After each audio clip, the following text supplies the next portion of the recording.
BNP chairperson ও সাবেক প্রধানমন্ত্রী বেগম খালেদা জিয়া আর নেই। মঙ্গলবার ৩০ ডিসেম্বর ভোর ৬টায় রাজধানীর এভার কেয়ার হাসপাতালে চিকিৎসাধীন অবস্থায় তিনি ইন্তেকাল করেন। একজন সাধারণ গৃহহীন থেকে দেশের রাজনীতির শীর্ষ নেতৃত্বে উঠে আসা তার জীবন ছিল সংগ্রাম ও সাহসের অনন্য দৃষ্টান্ত।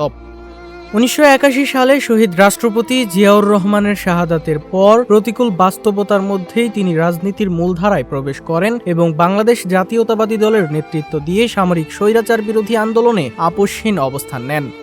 এরশাদ বিরোধী গণতান্ত্রিক আন্দোলনে ৭ দলীয় জোট গঠন, বারবার কারাবরণ এবং নিরলস সংগ্রামের মাধ্যমে তিনি দেশের গণতন্ত্র পুনরুদ্ধারে গুরুত্বপূর্ণ ভূমিকা রাখেন।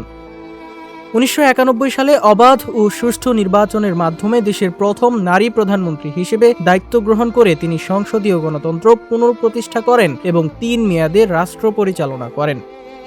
শিক্ষা বিস্তার, নারী ক্ষমতায়ন, কর্মসংস্থান সৃষ্টি ও আন্তর্জাতিক পরিসরে বাংলাদেশের স্বার্থ তুলে ধরায় তার অবদান জাতির ইতিহাসে গভীরভাবে স্মরণীয় হয়ে থাকবে।